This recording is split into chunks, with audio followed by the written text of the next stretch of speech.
하나님 말씀 야고보서 5장 7절에서 11절까지입니다.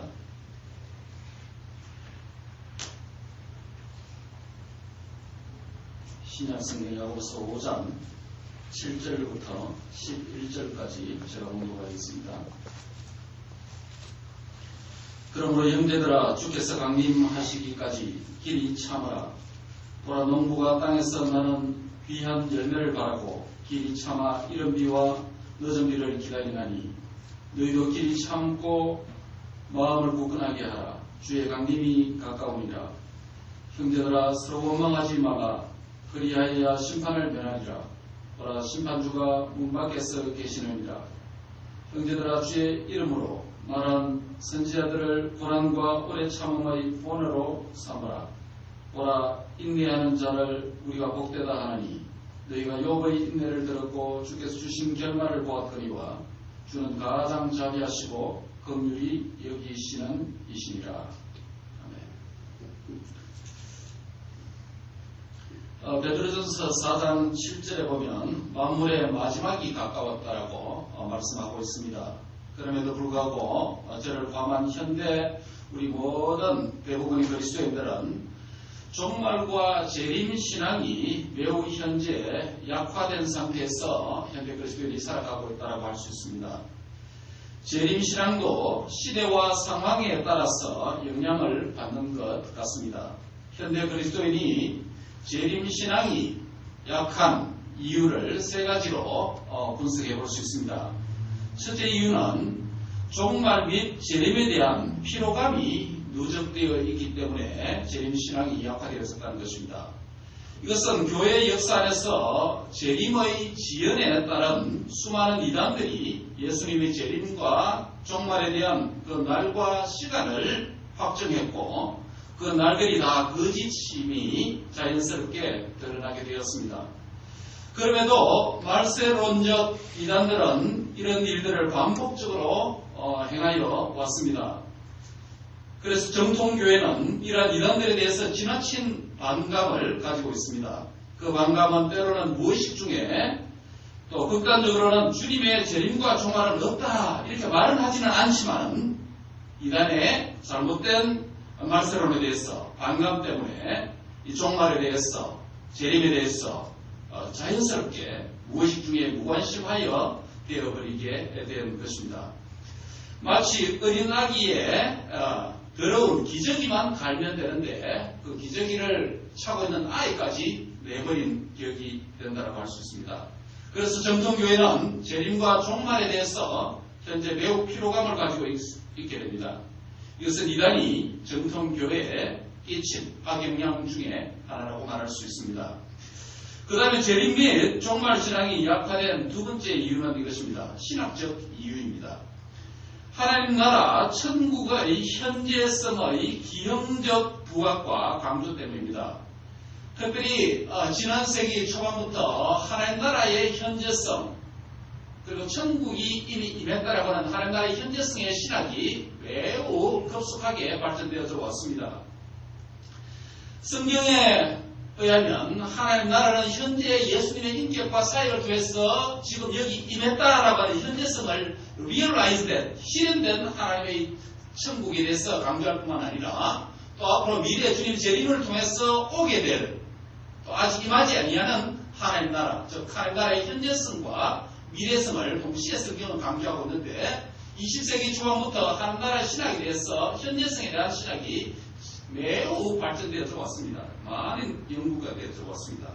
그래서 오늘 하나님 나라의 이 현재 실현된 종말론 하나님 나라 이 신학이 오늘 현대교회 안에 깊이 강조적으로 자리 잡고 있습니다.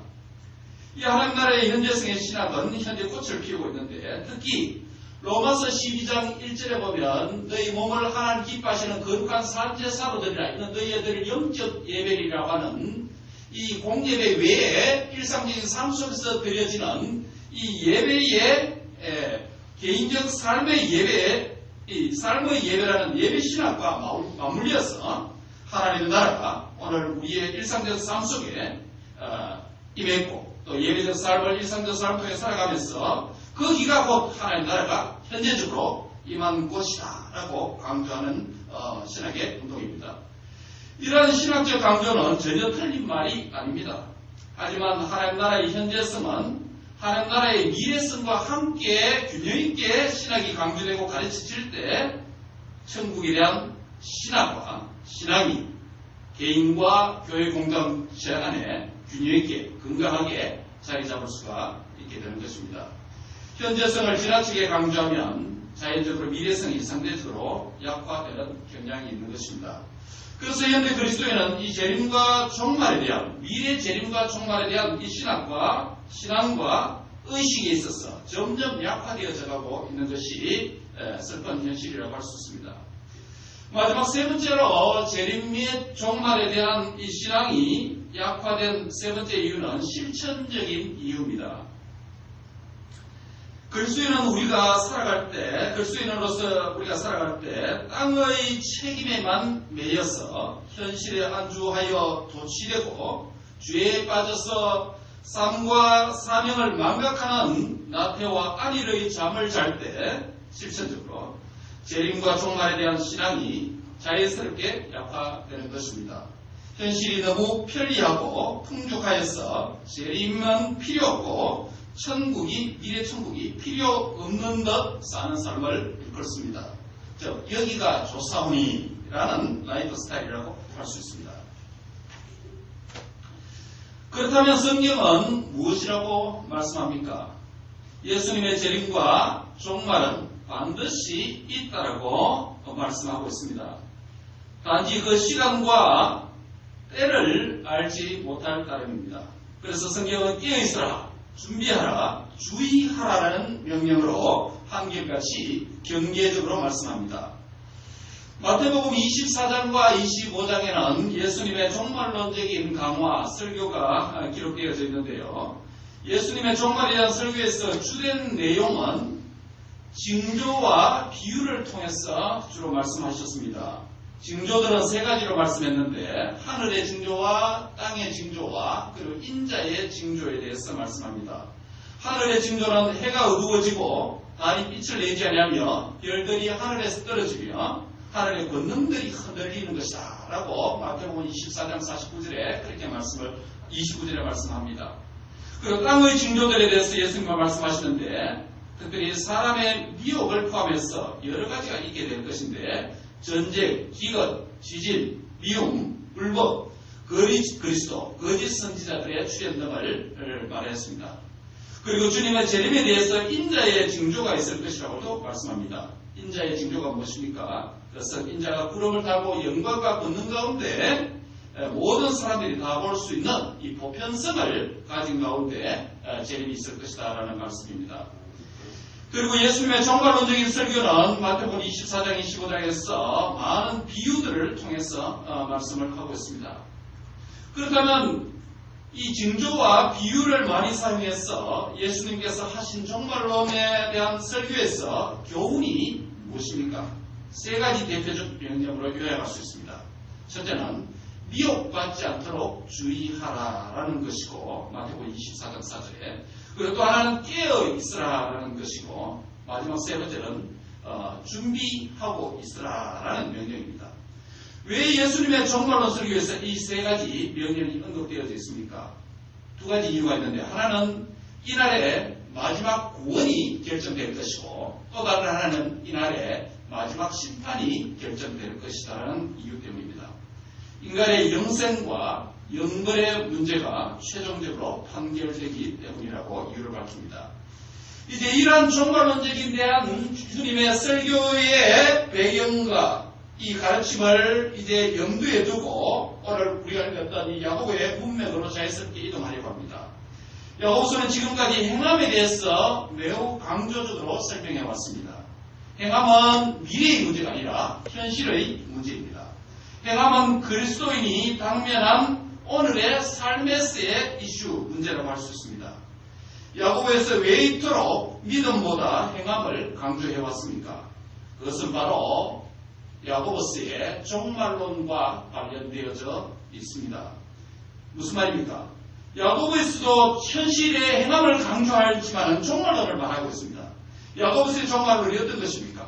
야고보서의 종말론은 바로 우리의 행함에 대하여서 선악간 판단과 심판하시는 하나님의 정의가 있을 것이다 라는 것입니다. 오늘 본문에서 보듯이 야고보서의 종말론도 역시 마태복음 24장과 25장에 있는 예수님의 종말론적인 설교와 다르지 않습니다. 마태와 야고보의 종말론의 핵심은 바로 주의 강림, 주의 재림에 대한 초점입니다. 오늘 보면 야고보서 5장에서도 7절, 8절 보면 주의 강림이 이외에 언급되고 있음을 봅니다. 본문 7절에 주께서 강림하시기까지, 재림하시기까지 길이 참으라 라고 이렇게 시작하고 있습니다. 주의 강림과 성도의 참음, 인내의 문제가 서로 결부되어져 있습니다. 주의 강림은 성도의 참음의 시간적인 극한점입니다. 성도의 참음의 시간적인 극한점은 바로 주님의 강림의 시간까지입니다. 하지만 성도의 참음이 그때까지 존속되지 못하고 미혹과 낙심으로 중간중간에 넘어질 수 있다는 것을 암시합니다. 이것 때문에 참음, 인내라는 주님을 담는 성도의 성화가 더디어지고 느려질 수 있다는 것을 암시합니다. 성도의 참음과 주의 강림과 그 결과에 대해서 설명하기 위해서 본문 7절 하반절은 농부의 비유를 들고 있습니다. 농부의 소망은 땅에서 나는 귀한 열매에 관심이 있습니다. 이것이 농부에게 미래의 소망이라면 성도의 현재적 삶은 농부가 열매를 바라보고 현재에 수고하고 참음과 같은 그런 것입니다. 하지만 농부에게 있어서 현재적 참음과 수고 그 자체가 미래의 열매를 절대적으로 보장하지는 않습니다. 무엇이 더하여져야 합니까? 그것은 바로 하늘에서 내리는 이른 비와 늦은 비가 있어야 된다고 말씀합니다. 즉 하나님의 유효적절하고 시기적절한 은혜가 필수적인 조건이라고 하는 것입니다. 농부가 아무리 봄부터 추수 때까지 수고한다 할지라도 그것이 성공적인 삶의 필수 조건은 아니라는 것입니다. 여기서 이스라엘의 원력 시스템과 기후에 따른 농경 문화를 이해할 필요가 있습니다. 늦은 비는 니산월, 우리의 양력 현대 서기력으로 3월, 4월이죠. 니산월에 보리 추수의 시기인데 이때 오는 비를 바로 늦은 비라고 부릅니다. 늦은 비는 결실을 마무리하는 비가 됩니다. 그리고 이른 비는 마르게시완 월인데 우리 원래 현대 원력으로 10월과 11월 사이에 시간이 됩니다. 이때는 이스라엘의 곡물 파종 시기입니다. 곡물 파종 시기에 오는 비가 바로 이 이른 비입니다. 이른 비는 한 해의 농사가 시작되는 시기에 뿌린 씨앗이 말라 죽지 않고 싹이 잘 나도록 하는 비입니다. 이스라엘의 기후와 풍토와 농경 환경에서 이런 늦은 비와 이른 비는 농부에게 곡물을 밭에 뿌리는 파종 시기부터 시작해서 열매의 결실기까지 한 해의 풍년 농사의 결정적인 조건입니다. 성공적인 파종의 시장과 성공적인 결실의 추수는 전적으로 늦은 비와 이른 비에 달려있다고 해도 과언이 아닙니다. 늦은 비와 이른 비가 있어야 농부의 수고와 참음이 마침내 빛을 보게 됩니다. 그래서 농부는 밭에 씨를 뿌리는 파종기에는 이른 비를 간절히 기다립니다. 농부는 열매를 거두는 추수기가 다가오면, 결실기가 다가오면 늦은 비를 간절히 기다립니다. 늦은 비와 이른 비의 시간과 그 타임과 강수량을 사람이 인위적으로 조절할 수 없기 때문에 전적으로 하늘에 달려있게 됩니다. 성도와 농부의 공통적인 캐릭터가 오늘 본문에 무엇입니까? 아니, 공통적인 필요 조건이 무엇입니까? 그것은 길이 참는 것입니다. 이것은 성도가 참아야 될 여러 환경을 직면할 수 있다는 것을 암시합니다. 어떤 환경입니까? 농부가 씨를 뿌리기 전부터 시작해서 결실 직전까지 수많은 자연 재앙과 환경적 어려움을 겪습니다. 농사를 해본 분들은 잘 아시죠. 그리고 농부 자신의 건강 문제와 가정의 문제도 농산일에 방해가 받을 수도 있습니다. 야고보의 몸에 관해서 어떠한 어려움들이 주로 있어 왔습니까? 때로는 현실의 여러 가지 시험들을 야고보서 1장에서 설명했습니다. 야고보서 3장 16절과 4장 1절에서는 관계에 어려움들이 있었습니다. 시기와 다툼이라는 게 있었죠. 야고보서 1장 9절 10절에는 물질과 신분의 어려움들이 있었습니다. 낮은 형제의 부한 형제 이야기를 했죠.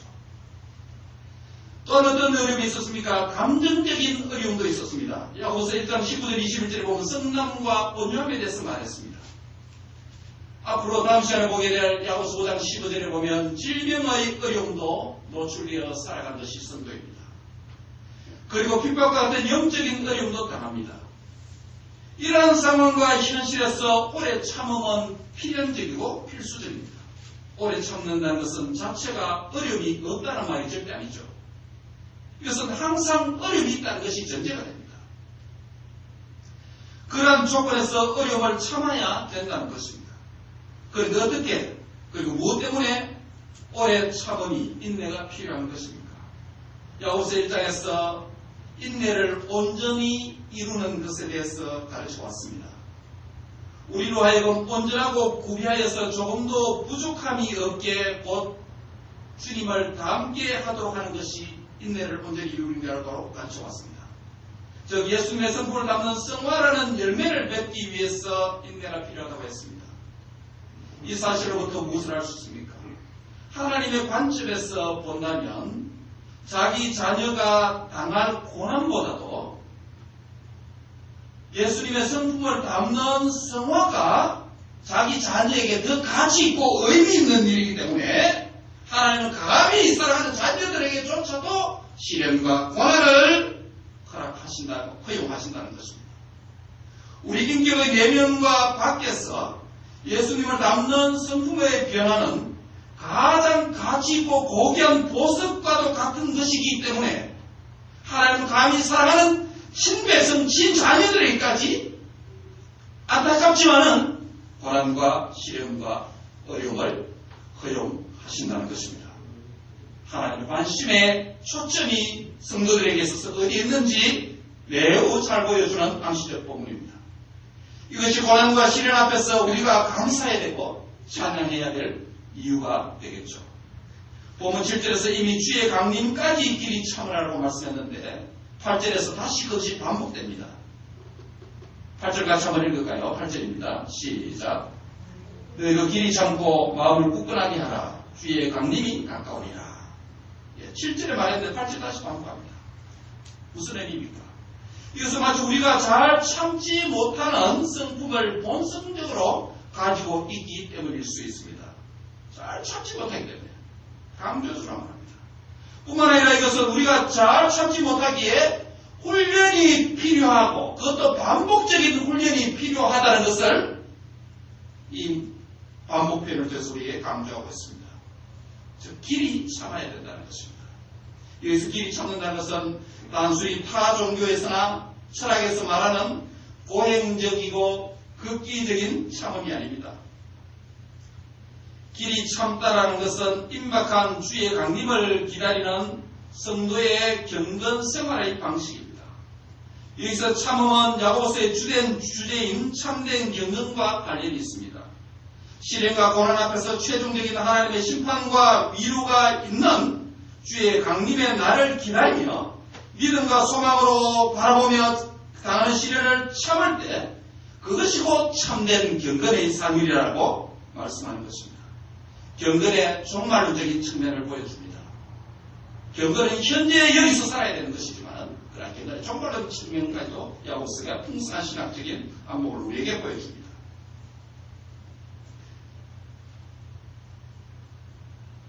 현재의 경건의 삶은 종말론적인 보상이 있다는 것입니다. 이것이 하나님 없는 불신자가 정의롭고 윤리적인 삶을 사는 그런 방식과 다른 것입니다.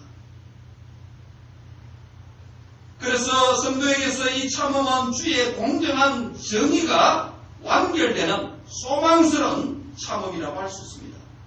이 참음을 위해 8절에서 마음을 굳건하게 하라라고 말씀하고 있습니다. 여기서 마음을 굳건하게 하라는 것은 무슨 의미입니까? 그것은 앞선 그 반대로 고행이나 극기의 태도를 의미하지 않습니다. 여기서 마음을 굳건하게 한다는 것은 다가올 주님의 재림과 재림의 주님과 그 주님의 최종적인 정의로운 공의의 심판을 마음의 생각에 깊이 기억하고 새기는 것이 마음을 굳건하게 하는 상태입니다. 예수님의 재림에 대한 믿음과 소망에 마음을 굳건하게 하지 않으면 미혹되고 낙심되고 좌절과 실망에 빠지게 된다는 것입니다. 즉 철저한 재림신앙이 오늘 우리 시대에 필요하다는 것입니다. 그렇게 된다면 주의 강림 때에 부끄러운 자로 드러나게 될 것입니다. 그러므로 임박한 주의 강림을 앞두고 있는 성도는 온갖 시험과 고난을 이기기 위해서 길이 참는 것과 그것을 위해 바로 마음을 굳건하게 하는 것이 필연적이다, 필수적이다라고 가르치고 있습니다. 길이 참는 것과 마음을 강하게 하는 것은 주의 강림을 앞둔 성도들이 자신을 무장시키는 것을 의미합니다. 즉 자신을 훈련시키는 것입니다. 성도의 관점으로 보면 이것은 위기 가운데서 성도의 자기 관리를 의미합니다. 이어지는 구절에서 주의 강림을 앞둔 성도가 이웃을 향한 형제 자매를 향한 관계 문제를 언급합니다. 매우 특이합니다. 이 야고보 갑자기 오다가 매우 특이한 이야기를 합니다. 주의 강림을 이야기하다가 참아라는 이야기하다가 형제 자매와의 관계 문제를 갑자기 언급합니다. 무엇입니까? 왜 그렇습니까? 성도가 위기와 고난 앞에서 가장 쉽게 할 수 있는 것이 두 가지가 있습니다. 하나는 개인적인 내면에서 일어나는 행위인데 그것은 분노 내지는 감정적인 측면입니다. 또 하나는 타인에 대한 태도입니다. 즉 타인에 대한 다양한 방식의 원망이 위기 가운데서 할 수 있는 일반적인 태도라고 할 수 있습니다. 그래서 구절에 이렇게 말합니다. 서로 원망하지 말라라고 가르칩니다. 명령합니다. 원망의 문제는 형제의 관계의 문제이고 사랑의 문제입니다. 그런데 형제들아 서로 원망하지 말라라는 명령은 매우 우리에게 모순적인 명령이면서도 매우 현실적인 명령입니다. 왜 그렇습니까? 형제 관계와 서로 원망의 문제인데 여기서 형제 관계는 혈육의 문제를 말하는 것이 아니라 주님의 십자가의 구속사역의 결과로 주님의 몸된 교회가 된 한 몸 공동체가 된 그러한 믿음의 형제 자매의 관계를 말하는 것이죠. 한 몸이 서로 원망과 불평하는 것은 매우 모순적인 행위라는 것입니다. 그럼에도 불구하고 이러한 현상은 또한 매우 흔히 있는 현실적인 것이라는 것입니다. 고대교회와 현대교회에서 보편적으로 공이 존재하는 보편적인 문제라는 것입니다. 예수님의 종말론적인 설교에서도 불법이 있어나므로 많은 사람의 사랑이 식어지리라 라고 하는 이 관계 문제에 대해서 공통적으로 말씀했습니다. 24장 같은 12절 보면 주의 강림이 가까울수록 서로에게 사랑을 실천하는 것이 심판을 면하는 길이라는 것입니다. 그래서 9절에 보면 그리하여 심판을 면하리라 라고 명시적으로 말씀합니다. 그리고 형제자매 사이에 서로를 향하여 긍휼의 마음을 가지고 대하여야 합니다. 야고보는 이미 2장 13절에서 이런 말씀을 했습니다. 긍휼을 행하지 않은 자에게는 긍휼 없는 심판이 있으리라. 긍휼은 심판을 이기느니라 라고 말했습니다. 물론 이 긍휼은 예수님에 대한 믿음이 없는 상태에서 자선을 베풀고 전 인류를 살아가는 사회동포주의나 박애주의를 의미하지 않습니다. 야고보서의 청중은 믿음을 이미 가진 자들입니다. 믿는 자가 긍휼의 행함을 실천해야 된다는 가르침입니다. 그러므로 오래 참음이라고 하는 그리스도인의 성품의 종말론적인 이 학교에서 서로를 원망하지 말고 도리어 긍휼의 마음을 가지고 적극적으로 사랑하라는 말씀입니다. 사랑과 긍휼에 승리하는 것이 심판에서 승리하는 것이다 라고 말씀하는 것입니다. 9절 마지막 문장은 보라 심판주가 문 밖에서 계시느니라 라고 말씀합니다. 이것은 임박한 주의 강림을 의미하죠. 2010년 1월이 어저께인 것 같은데 벌써 12월 벌써 첫 주입니까 둘째 주입니까? 12월이 우리 눈앞에 우리 앞에 와 있습니다. 12월의 마지막 날도 분연히 우리 앞에 다가와 바로 저 문 뒤에 써 있는 것과 같습니다. 우리의 인생의 향년도 이와 같겠죠. 여기서 문 밖에 서 계신 분으로 묘사되는 재림의 주님은 심판주로 표현되어져 있습니다. 그리고 심판의 날도 매우 가깝다는 것을 동시에 말씀합니다. 여기서 심판주는 현재 우리의 행함에 대한 정의롭게 판결을 해 주실 분이라고 말씀할 수 있습니다. 사랑하는 형제 자매 여러분, 심판주가 문 앞에 서 계시는 이 상황에서 우리가 어떻게 살아야 합니까?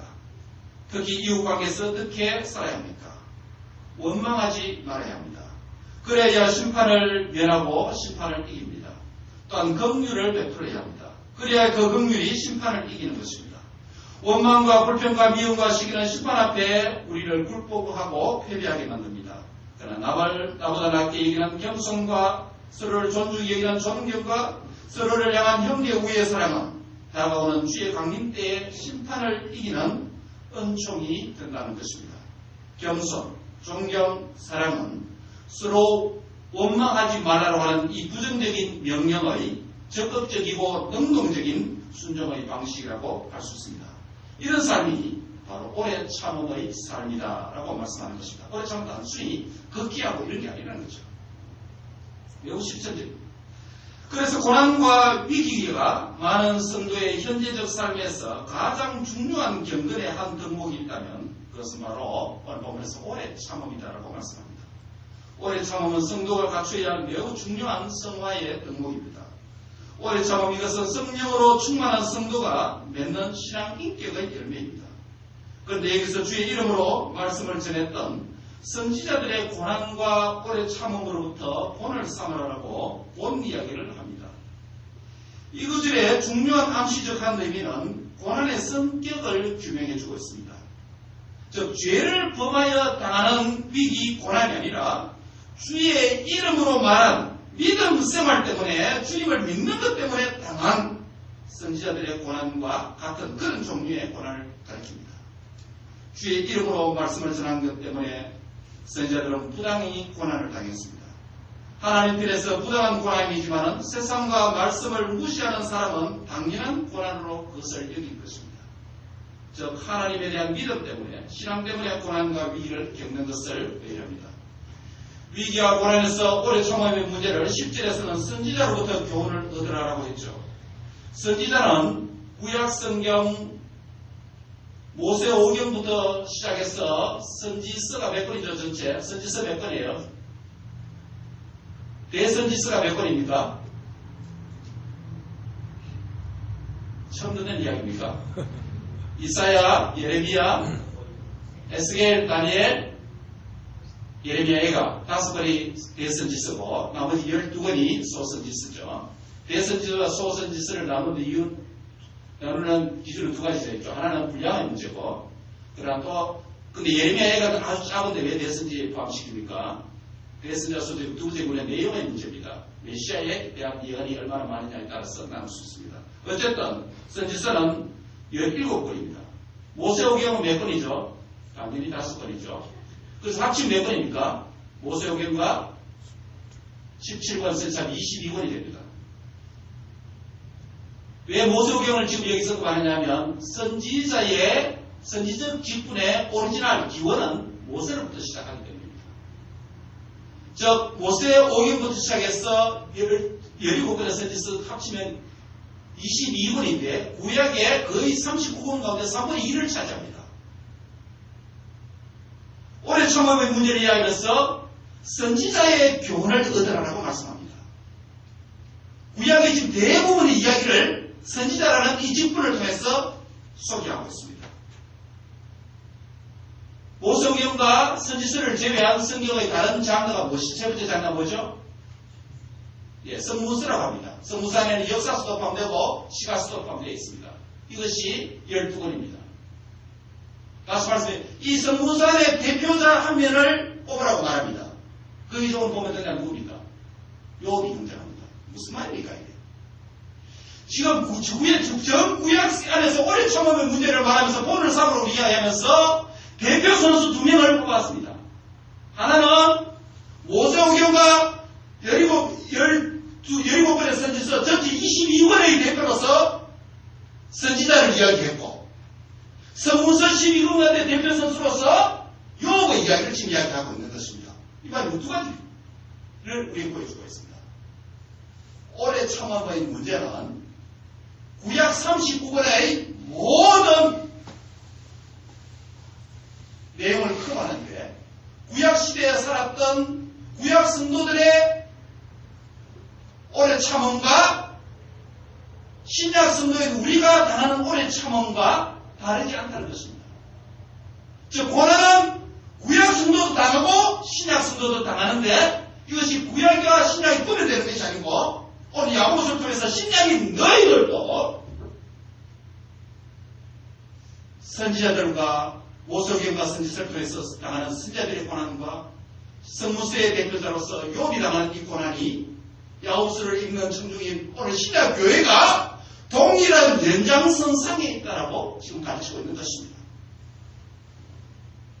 시간과 공간을 초월해서 구약과 신약을 초월해서 옛 이스라엘과 새 이스라엘인 교회를 초월해서 고난의 문제, 오래 참음의 문제는 하나님의 백성에게 전공 필수 과목이다라고 지금 말씀하는 것입니다.